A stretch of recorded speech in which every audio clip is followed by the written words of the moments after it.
भागवत सार की इस श्रृंखला में आज पहले स्कंद के आखिरी अध्याय 19वें अध्याय पर चर्चा है। तो इस अध्याय के पहले श्लोक को पढ़ेंगे और फिर आगे चर्चा करेंगे। कृपया दोहराइए। सूत उवाच महीपतिस्त्व तत्कर्मगर्यम्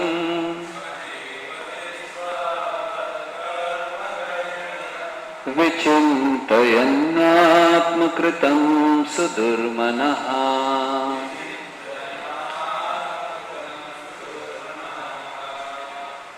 अहो मया नीचमनार्यवत्कृतम्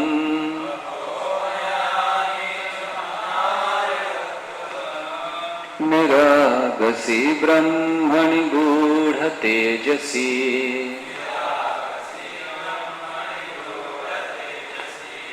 महीपतिस्त्व तत्कर्मगर्यम्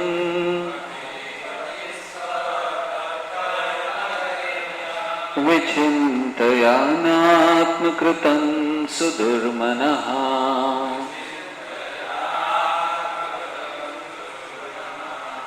अहो मया नीचमनार्यवत्कृतम्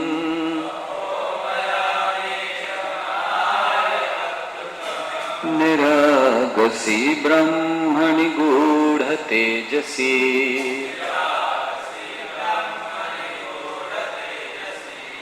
महीपतिस्त्व तत्कर्मगर्यम्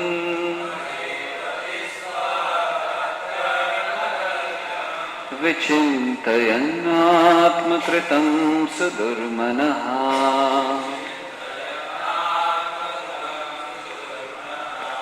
अहो मया नीचमनार्यवत्कृतम्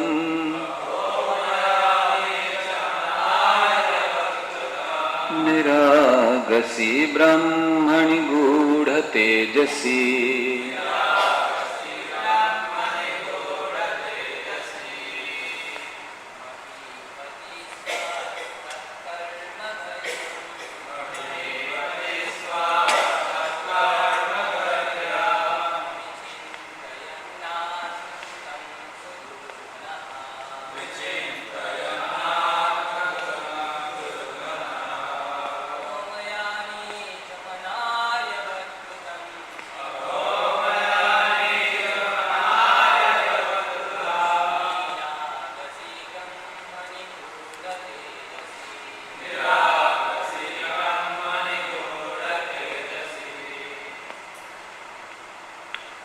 सूत उवाच। सूत गोस्वामी ने कहा, महीपति राजा तू, लेकिन अथ इस प्रकार घर वापस आते समय तब उस कर्म कार्य गर्हिन घृणित विचिंतयन सोचते हुए आत्मकृतम अपने द्वारा किया हुआ सुदुर्मना अत्यंत अनमना या उदास। अहो अहो मया मेरे द्वारा नीचम जघन्य अनार्य असंस्कृत या असभ्य वत् सदृश कृतम किया गया निरागसी निर्दोष ब्राह्मणी ब्राह्मण के प्रति गूढ़ गंभीर तेजसी शक्तिमान। अनुवाद और तात्पर्य श्री भक्तिवेदांत स्वामी श्रील प्रभुपाद के द्वारा। सूत गोस्वामी ने कहा, घर लौटते हुए राजा परीक्षित ने अनुभव किया कि उसने निर्दोष तथा शक्तिमान ब्राह्मण के प्रति अत्यंत जघन्य तथा अशिष्ट व्यवहार किया है। फलस्वरूप वह अत्यंत उदास था। तात्पर्य: पवित्र राजा शक्तिमान तथा निर्दोष ब्राह्मण के साथ अपने आकस्मिक अभद्र व्यवहार से अत्यंत दुखी हुआ। ऐसा पश्चाताप राजा जैसे उत्तम व्यक्ति के लिए स्वाभाविक है और ऐसे पश्चाताप से भक्त आकस्मिक पापों से उबर जाता है। भक्तगण स्वभावतः दोष रहित होते हैं। भक्त द्वारा होने वाले आकस्मिक पापों के लिए खेद प्रकट किया जाता है और भगवत कृपा से ऐसे अनिच्छित पाप पश्चाताप की अग्नि में जलकर स्वाहा हो जाते हैं। ओम अज्ञानतिमिरान्धस्य ज्ञानाञ्जनशलाकया चक्षुरुन्मीलितं येन तस्मै श्रीगुरवे नमः।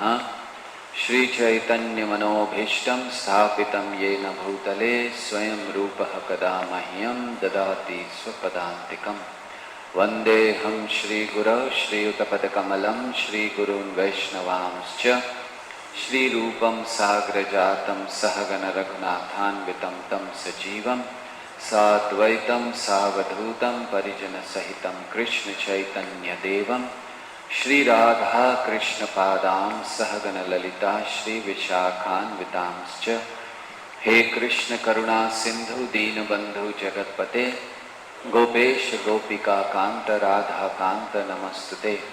तप्त कांचन गौरांगी राधे वृंदावनेश्वरी वृषभानुसुते देवी प्रणमामि हरिप्रिये। वाञ्छाकल्पतरुभ्यश्च कृपा सिन्धुभ्य एव च पतितानां पावनेभ्यो वैष्णवेभ्यो नमो नमः। नमो ओं विष्णुपादाय कृष्णपृष्ठाय भूतले श्रीमते भक्तिवेदांत स्वामिनिति नामिने। नमस्ते सारस्वती देवे गौरवाणी प्रचारिणे निर्विशेष शून्यवादी पाश्चात्य देशतारिणे। जय श्री कृष्ण चैतन्य प्रभो नित्यानंद श्री अद्वैत गदाधर श्रीवास आदि गौर भक्त वृंद। हरे कृष्णा कृष्णा कृष्णा हरे हरे, हरे राम राम राम हरे हरे। सर्वशास्त्राभिपीयूष सर्ववेदैकसत्फला सर्वसिद्धान्तरत्नाट्या सर्वलोकैकदृक्प्रदा सर्वभागवतः प्राण श्रीमद्भागवतः प्रभो कलिध्वान्तोदिदादित्य श्रीकृष्ण परिवर्तिता परमानंद पाठाय प्रेमवर्षक्षरायते सर्वदा सर्वसेव्याय श्रीकृष्णाय नमोस्तुते। मदेकबन्धो मत्सङ्गी मद्गुरु मन्महाधन मन्निस्तारकमद्भाग्य मदानन्द नमोस्तुते। असाधु साधु तदाई अतिनीचोचतः कर हानमुञ्च कदाचिन्मा प्रेरणारुत्कण्ठयोऽसुरा। हरे कृष्ण। तो कल 18वें अध्याय में चर्चा ये की कि कैसे परीक्षित महाराज ने भगवान की योजना से एक अपराध कर लिया और फिर ब्राह्मण पुत्र ने श्राप दिया कि 7 दिनों में उनकी मृत्यु होगी। तो अब वो जो अपराध उनसे हो गया उसका स्मरण करते हुए, उसका चिंतन करते हुए परीक्षित महाराज अब अपने राज्य को लौट रहे हैं। अर्थात जिस समय उनसे ये अपराध हुआ, प्रभुपाद लिखते हैं कि असामयिक था, ऐसा नहीं था कि होना चाहिए था लेकिन हो गया। ये परीक्षित महाराज चाहते थे लेकिन ये हो गया भगवान की योजना से। और इसीलिए बाद में चिंतन करने लगे परीक्षित महाराज कि मुझसे ये कैसे पाप हो गया। प्रभुपाद तात्पर्य की शुरुआत में बहुत अच्छी बात लिखते हैं, पवित्र राजा से शक्तिमान और निर्दोष ब्राह्मण के प्रति अपराध हो गया। तो राजा पवित्र था और ब्राह्मण निर्दोष था, लेकिन फिर भी अपराध हुआ। इसका अर्थ क्या है? इसका अर्थ है कि योजना भगवान की थी। हाँ, अगर राजा दोषी होता, राजा अधर्मी होता, या फिर ब्राह्मण इसने दोष किया होता, तब तो बात ठीक थी कि ये अपराध नहीं है। लेकिन यहाँ पर प्रभुपाद कह रहे राजा पवित्र था। पवित्र अर्थात वो कोई अपराध कर नहीं सकता था, अनजाने में हो गया है, और ब्राह्मण भी निर्दोष था। तो अब इसका चिंतन करते हुए परीक्षित महाराज आ रहे हैं, सोच रहे हैं ये मैंने क्या किया, क्या मैंने ब्राह्मण के प्रति बहुत बड़ा अपराध कर दिया, इसका क्या फल होना चाहिए इत्यादि। तो चिंतन करते हुए वो अपने घर पे लौट रहे हैं और बड़े उदास हैं। उदासी ये किसका लक्षण है? वो क्यों उदास हैं? क्योंकि उन्हें ग्लानि हो रही है, अपनी गलती का एहसास हो रहा है, इसीलिए उदास हैं। जिस व्यक्ति को ग्लानि नहीं होती, अपराध करके, अनर्थ करके कोई उसको ग्लानि नहीं होती, वो सोचता है मैं सही कर रहा हूं, वो पवित्र नहीं हो सकता। तो क्योंकि राजा पवित्र हैं, इसीलिए ऐसे गलती करके उनको ग्लानि हो रही है, उदास हो गए वो कि मैंने क्या कर दिया। तो इस तरह से परीक्षित आ रहे हैं। तो पहले श्लोक से लेकर करीब 7वें श्लोक तक हम लोग देखेंगे कि कैसे परीक्षित महाराज अपने किए पर दुखी होते हैं, समाचार मिलता है और फिर वो अपना सब कुछ त्याग देते हैं। तो ये बहुत महत्वपूर्ण अध्याय है, हम सबको बहुत सुंदर शिक्षाएं देता है। तो परीक्षित महाराज गए, पहुंचे और फिर वो वर्णन करने लगे, वो सोचने लगे कि क्या क्या क्या मैंने कर दिया, और फिर कहने लगे धिक्कार है मेरे ऊपर, मुझे दंड मिलना चाहिए। क्यों दंड मिलना चाहिए? क्योंकि मैंने अपराध किया है, और दूसरा आगे मैं कभी अपराध ना करूं। तो एक तो अपने अपराध को स्वीकार करते हुए उन्होंने कहा कि दंड मिलना चाहिए मुझे, और दूसरा ताकि मैं आगे कभी अपराध नहीं करूं, क्योंकि अगर मुझे दंड नहीं मिला तो हो सकता है मैं फिर से ऐसा अपराध कर बैठूं ब्राह्मणों के प्रति। तो इसीलिए उन्होंने कहा कि मुझे दंड मिलना चाहिए, ये जो भी मेरा राज्य है, ये संपत्ति है, ये जलकर समाप्त हो जानी चाहिए, क्योंकि हो सकता है इसी के कारण, इसी आसक्ति से, इसके अहंकार में मैंने ऐसा अपराध कर दिया, इसलिए जलकर नाश हो जाए ये सब। राजा ऐसा सोच रहे हैं, वर्णन अपने मन में सोच रहे हैं कि मैंने क्या कर दिया, कितना बड़ा अपराध कर दिया। और उतने में उनको सूचना मिलती है कि आप 7 दिन में मरने वाले हैं। वैसे ऐसा कहा गया कि जब तक राजा अभी अभी कली कुछ समय पहले उन्होंने कली को स्थान दिया था सोने का, सोने में, स्वर्ण में रहना, और उन्होंने मुकुट पहना हुआ था सोने का, स्वर्ण का। तो इसीलिए कली का प्रभाव चल रहा था, कली ने उन्हीं को प्रभावित कर दिया। घर जाके जैसे ही उतारा तो उनको याद आया कि गलती की। ऐसा एक भक्त टीका करते हैं, भागवत में ऐसा वर्णन नहीं है। तो परीक्षित महाराज तो वो सोचने लगे, उनको सूचना मिल गई, और जैसे ही उन्हें सूचना मिली कि मैं 7 दिन के अंदर मरने वाला हूं, बहुत खुश हो गए, प्रसन्न हो गए वो। क्यों? पहला कारण, शायद वो उस समय ब्रह्मांड में एक व्यक्ति होंगे जिनको ये सूचना मिली कि कब मरने वाले हैं। वैसे किसको सूचना मिलती है? व्यक्ति अचानक मर जाता है, लेकिन उनको सूचना मिल गई तुम 7 दिन के बाद तक्षक आएगा, तो कैसे मृत्यु होगी, कब मरोगे, ये सब बता दिया। परीक्षित बहुत प्रसन्न हुए। पहला प्रसन्नता ये थी। दूसरी प्रसन्नता ये थी कि अब वो पूर्ण रूप से भगवान का आश्रय ले सकेंगे, तो इसलिए बड़े प्रसन्न हो गए और तुरंत उन्होंने अपने राज्य को त्याग दिया। कुछ समय नहीं लगाया। ऐसा नहीं कि उन्होंने सोचा चलो सारी व्यवस्था करूं, अभी 7 दिन है, उसमें और धन इकट्ठा कर लूं, किसी एकाध राजा का वध कर दूं ताकि मेरा गुणगान बढ़े। नहीं, तुरंत सब कुछ त्याग दिया। गंगा के तट पर चले गए और वहां जाकर बैठ गए, श्री कृष्ण का स्मरण करने लगे।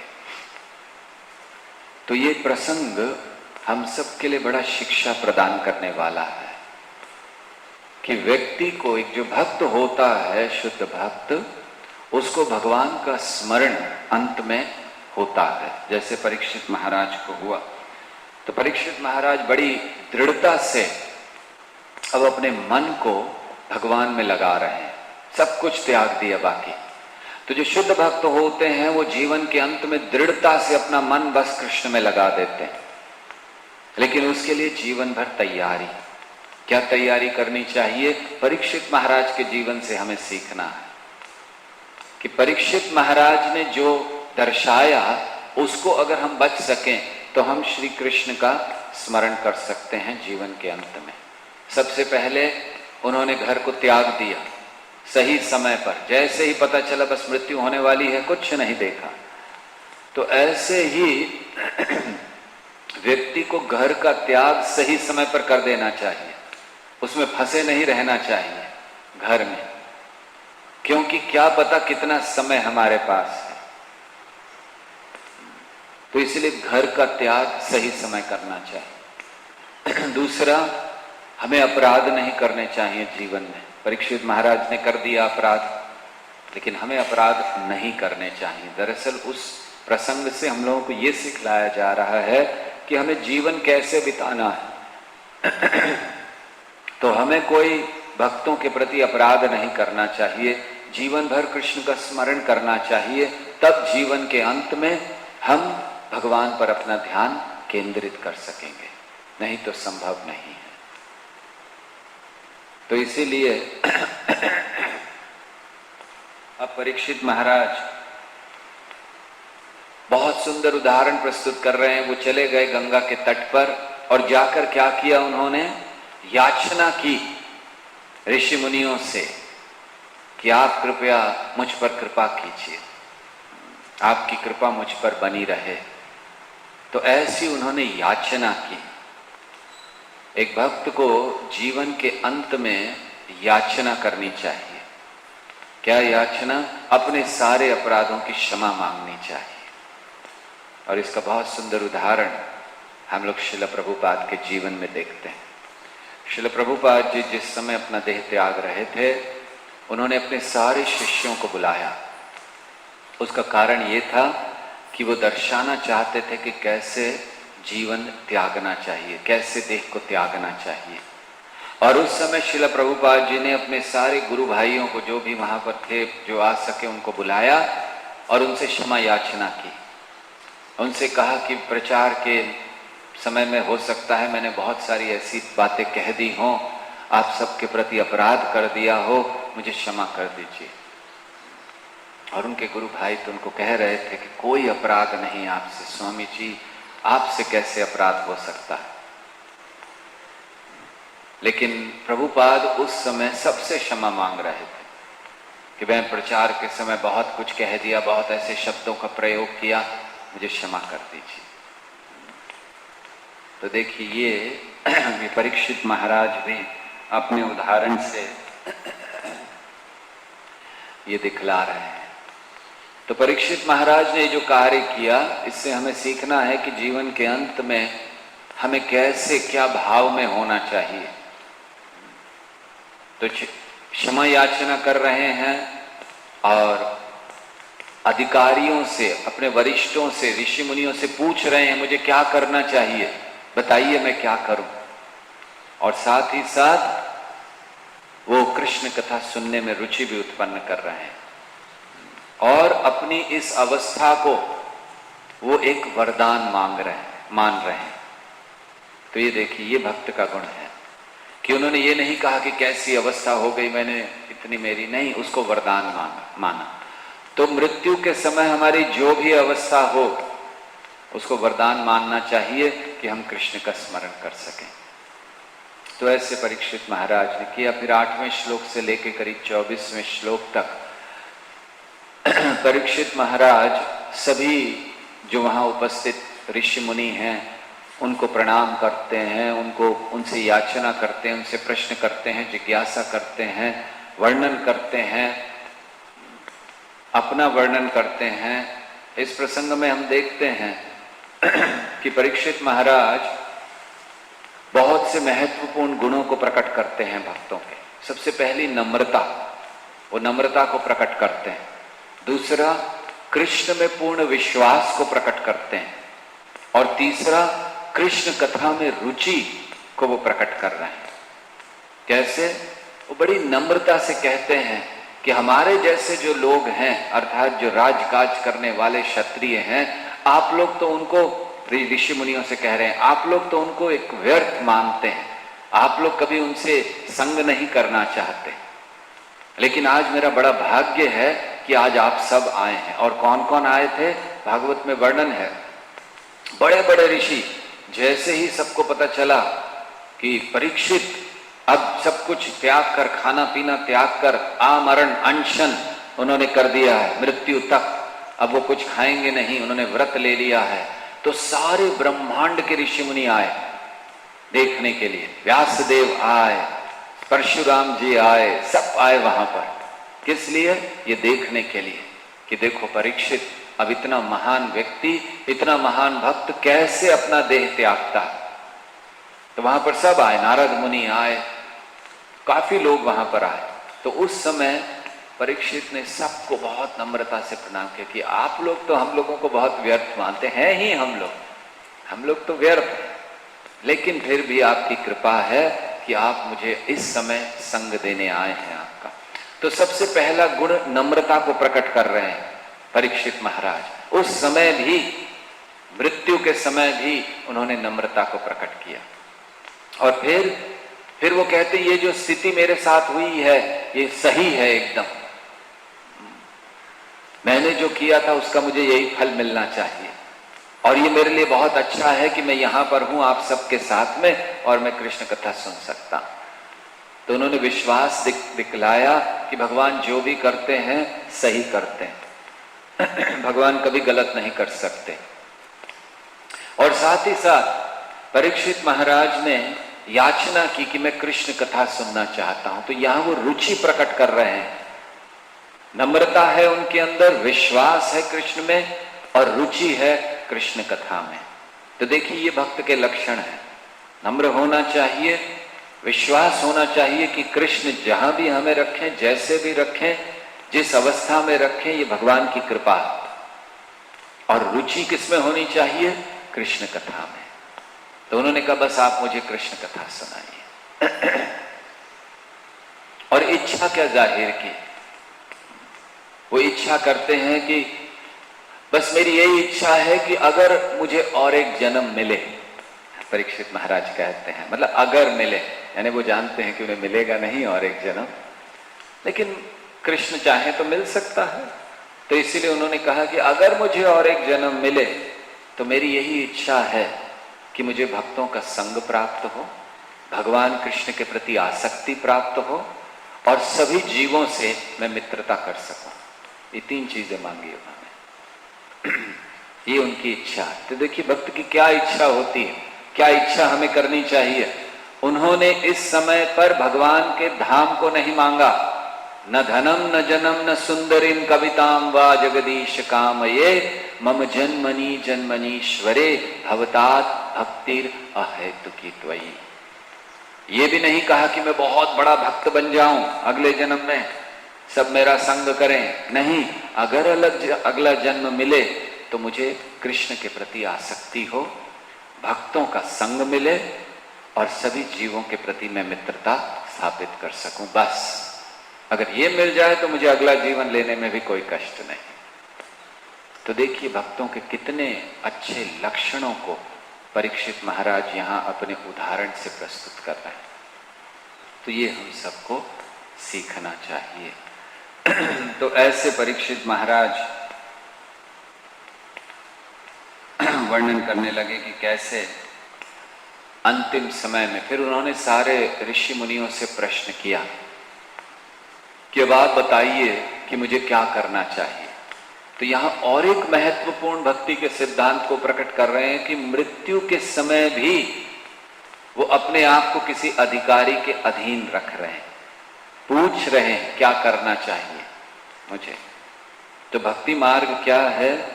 भक्ति मार्ग यही है कि जो भी किया जाए गुरु की अनुमति से किया जाए, पूछ कर किया जाए। तद्विद्धि प्रणिपातेन परिप्रश्नेन सेवया उपदेक्षन्ति ते ज्ञानम ज्ञानिना सत्वदर्शिनः। तो एक भक्त को नम्र होना चाहिए, प्रश्न पूछने चाहिए, जिज्ञासा करनी चाहिए, सेवा करनी चाहिए। परीक्षित महाराज जीवन के अंत में भी वही कर रहे हैं, बड़े नम्र हैं, जिज्ञासा कर रहे हैं कि बताइए, आप बताइए। और जब ऐसी नम्रता ऐसी जिज्ञासा एक शिष्य प्रकट करता है तब फिर उपदेक्षन्ति ते ज्ञानम ज्ञानिना सत्वदर्शिना, जो तत्वदर्शी हैं, जो गुरु हैं, जो भक्त हैं, तब ज्ञान को प्रकट करते हैं। तो ऐसे बड़ी नम्रता से वो सबसे पूछने लगे कि आप बताइए कैसे कैसे उस हरेक जीव के लिए क्या कर्तव्य है, और विशेष करके उसके लिए जो मरने वाला है। जो नहीं मरने वाले हैं उनके तो छोड़ दीजिए, अमर लोग हैं जो नित्य सिद्ध हैं, उनका तो कहना ही क्या, उनके लिए कोई कर्तव्य के नहीं पूछ रहा हूं। जो मरने वाला है, तो मरने वाले का अर्थ यहां ये नहीं लेना चाहिए कि बस जो डेथ बेड पर है, मतलब जो मरने ही वाला है, जो अभी बस कुछ सांसें बाकी नहीं। मरने वाले मतलब हम सब, मर्त्यानाम किमुताशिषः, हम सब मरने वाले हैं। तो इसीलिए कह रहे हैं कि विशेष करके उनके लिए बताइए जो मरने वाले हैं। तो हम सब के लिए क्या कर्तव्य है? तो जब ये ऐसी बातें हो रही थी तो उस समय शुकदेव गोस्वामी का आगमन हुआ। तो ये 25वें श्लोक से लेकर 28वें श्लोक तक शुकदेव गोस्वामी के आगमन का वर्णन किया गया। तो शुकदेव गोस्वामी वहां पर आए। शुकदेव गोस्वामी का वर्णन है, बहुत सुंदर थे, दिगंबर, अर्थात उन्होंने दिशाओं को ही अपना वस्त्र बनाया हुआ था, और बहुत सुंदर उनका वर्णन किया गया है। कैसे चरणों से उनका वर्णन प्रारंभ किया। प्रभुपाद तात्पर्य में लिखते हैं, जो महान व्यक्ति होते हैं, भगवान इत्यादि या भगवान के भक्त, उनका वर्णन चरणों से प्रारंभ होता। तो शुकदेव गोस्वामी का वर्णन करते हैं सूत गोस्वामी, बहुत सुंदर थे, उनके सारे जो अंग थे बहुत कोमल थे, 16 वर्ष के बालक थे, और बहुत सुंदर, चौड़ी छाती, नयन जो उनके कमल के समान, वर्ण बहुत सुंदर, श्याम वर्ण, ऐसे उनके वर्ण का वर्णन किया गया। तो ऐसा उनका वर्ण बहुत सुंदर वो लग रहे थे। और इतना ही नहीं, बच्चे और स्त्रियां उनके पीछे पीछे चल रहे थे, क्योंकि जब वो हस्तिनापुर में आए इतने सुंदर थे कि सब लोग प्रभावित हो गए। भागवत वर्णन करता है कि देवताओं के भी जो तेज है उसको वो परास्त कर रहे थे। इतना उनका तेज था, इतना उनका सौंदर्य था, बहुत सुंदर थे। तो उस समय जितने भी वहां बच्चे थे पीछे पीछे चल दिए, स्त्रियां भी चल दी पीछे पीछे उनके।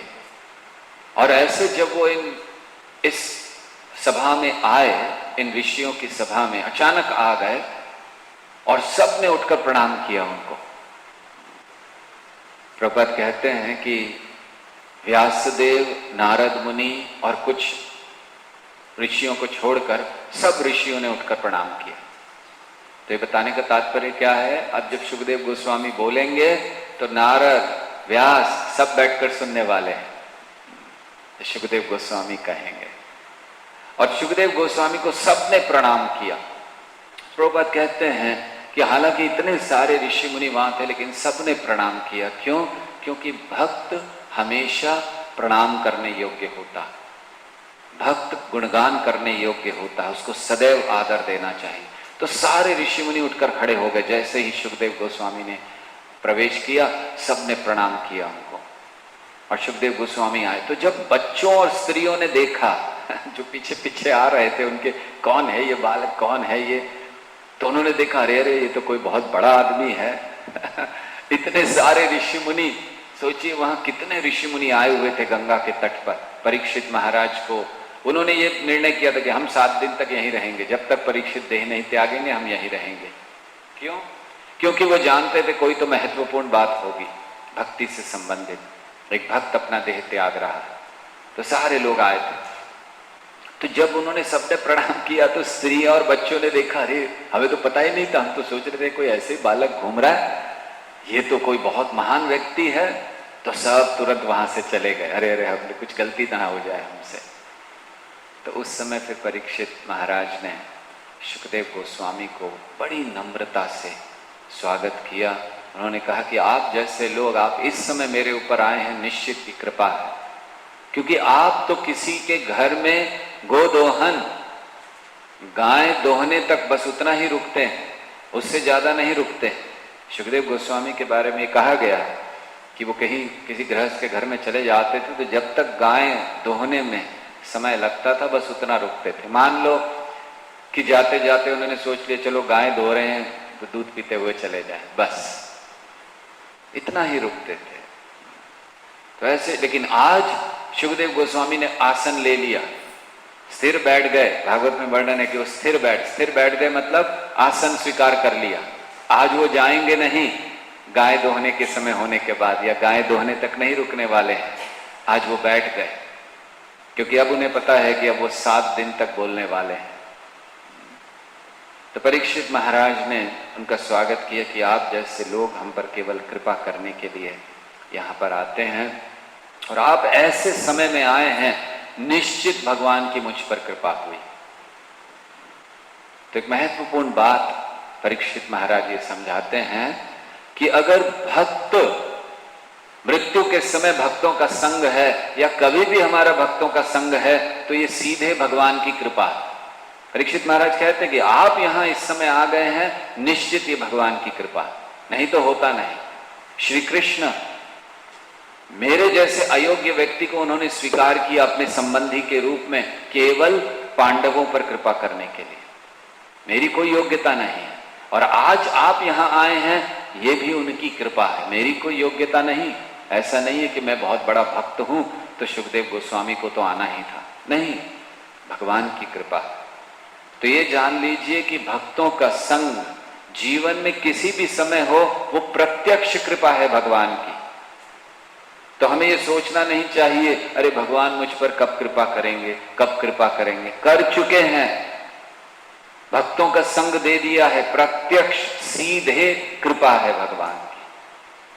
फिर ये नहीं सोचना है कि नहीं नहीं भगवान की कृपा मतलब कुछ और होगा, भगवान मेरे सामने प्रकट हो जाएंगे, चतुर्भुज रूप होगा, कहेंगे वरदान मांगो और मैं कहूंगा कि मेरी लड़की की शादी नहीं हो रही है, जल्दी से करा दीजिए, ये वरदान है, या धन नहीं है। नहीं, वरदान दे चुके हैं, कृपा हो चुकी है। तो इसको परीक्षित महाराज समझा रहे हैं कि भक्तों का संग प्राप्त करना मतलब ये भगवान की सीधे कृपा है। तो भगवान अपनी कृपा भक्तों के द्वारा, भक्तों के संग के द्वारा हमें प्रदान करते हैं।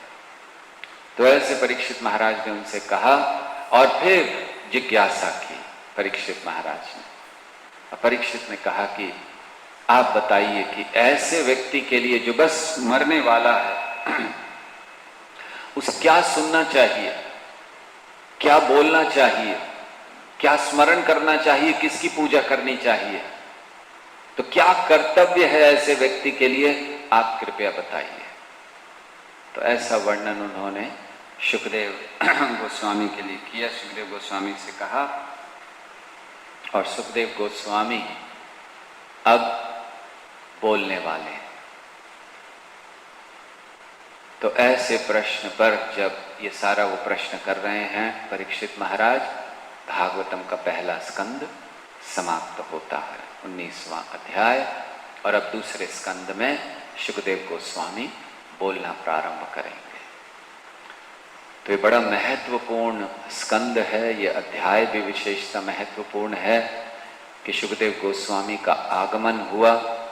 भक्तों का आगमन हमारे जीवन में केवल शुभ कार्यों के लिए ही होता है, अर्थात अगर भक्तों का आगमन जीवन में हो गया तो उससे शुभ और कोई चीज नहीं है। इसको हमें जानना चाहिए। इसीलिए इस अध्याय का नाम दिया गया है सुखदेव गोस्वामी का आगमन। जबकि सुखदेव गोस्वामी एक शब्द नहीं बोलेंगे, केवल अध्याय के प्राय अंतिम भाग में, दूसरे भाग में वो प्रवेश करते हैं, केवल बस आते हैं। लेकिन ये आना ही इतना महत्वपूर्ण है कि इस अध्याय को नाम दिया गया सुखदेव गोस्वामी का आगमन। तो इसीलिए इस अध्याय से हम लोग बहुत महत्वपूर्ण बातें सीख सकते हैं। सबसे पहला कि मृत्यु हमारी परीक्षा है, उसके लिए कैसे तैयारी करनी है। परीक्षित महाराज के पास 7 दिन मिले, हमें नहीं पता हमारे पास 7 दिन है या नहीं है, इसलिए हमें कैसी तैयारी करनी है। जैसी तैयारी परीक्षित महाराज ने दिखलाई, नम्रता होनी चाहिए, गुरु को समर्पण होना चाहिए, भक्तों का संग करना चाहिए, कृष्ण कथा में रुचि होनी चाहिए। ये हमारी तैयारी है, ताकि अंत में अंत काले च मामेव स्मरण मुक्त्वा कलेवरम, जब अपना ये कलेवर जो शरीर त्याग रहे हैं तो कृष्ण का स्मरण हो सके। इसलिए आवश्यक है हम सब के लिए कि हम परीक्षित महाराज के इस प्रसंग से इन सबको सीखें कि कैसे हम जीवन के अंत में अपने देह को त्यागेंगे। और उस समय हमें पूर्ण अनासक्त होना होगा, आज से अभ्यास करना होगा, क्योंकि अभ्यास नहीं है तो अंत में नहीं होगा कि पूर्ण रूप से हम सब कुछ छोड़कर कृष्ण में लग सके। वैसे जीवन के अंत में यही करना चाहिए। जीवन के अंत में पूर्ण रूप से केवल कृष्ण कथा और कुछ नहीं, व्यक्ति को बाकी सब चीजों को त्याग देना चाहिए। लेकिन इसका अभ्यास हमें अभी से करना चाहिए। तो अभ्यास क्या है? अपराध करना बंद करें। हम प्रयास करें किसी भी जीव के प्रति, विशेषतः किसी भक्त के प्रति अपराध नहीं करें। दूसरा, श्री कृष्ण का स्मरण बढ़ाने के लिए उनकी कथा, उनके नाम में रुचि उत्पन्न करें। ये हमारे लिए अभ्यास है इस जगत में, इस जीवन में। इसको अभ्यास करें कि जितना हो सके कृष्ण के नाम में रुचि बढ़ाएं और कृष्ण की कथाओं में रुचि बढ़ाएं।